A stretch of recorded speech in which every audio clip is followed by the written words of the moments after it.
We are a group of Iowa State University students in the Industrial and Manufacturing Systems Engineering Department. For our senior capstone project, we worked with Danfoss.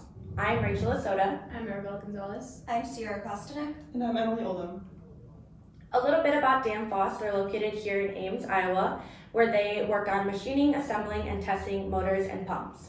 They have several assembly lines, but their highest volume is the H1 integrated hydraulic tandem pump assembly line, which we worked on. Our scope of the project comes from right after the test stand of the line up to loading for paint. Danfoss will be implementing a second test stand coming up soon, and that will move the bottleneck up to the button-up area, which we focused on. Our objectives are to increase yearly production to meet those two test stands running at full capacity, to reduce variation in units per shift, and to propose an alternative method of moving parts when their automatic vehicles are down. After conducting the current state analysis, it was discovered that all 3 shifts exceed tag time of 4 minutes and 23 seconds at the button-up station. Standard of work was also not being followed, as operators have their own way of completing tasks.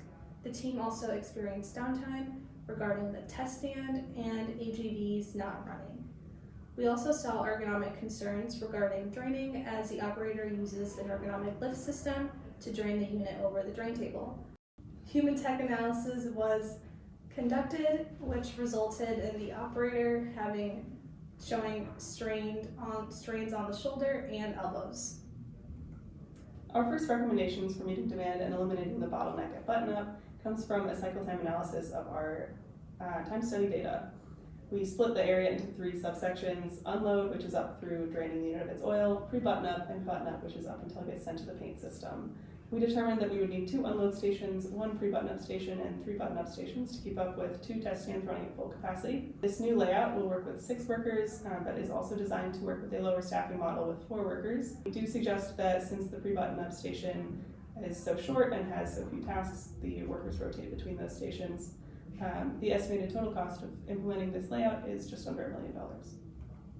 Our second recommendation for addressing variation in the units produced per shift would be updating the standard of work to be the most optimal procedures, as we saw during our time studies.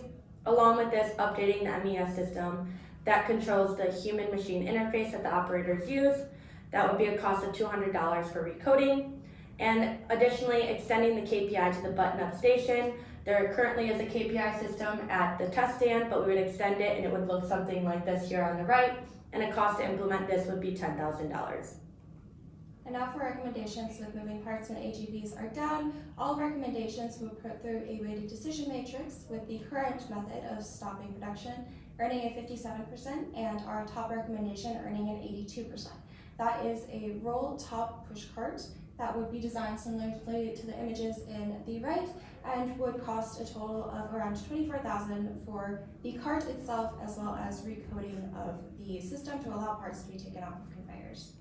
We also have additional recommendations for oil draining and ergonomic concerns. The first would be to add a rotational fixture at the drain table, which will allow operators to place the unit, and it would self-rotate and drain. This will remove the operator from having to supervise and manually drain the unit.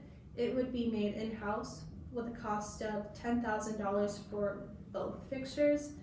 We also have the layout redesign, which will be moving the drain table from behind the unload station to next to the unload station, minimizing travel distance. Looking at the impacts of our recommendations on workers overall, they're going to have increased job security as Danfoss continues to invest in their assembly line, as well as a better worker experience as we decrease that prolonged exposure on their shoulders, wrists, and elbows.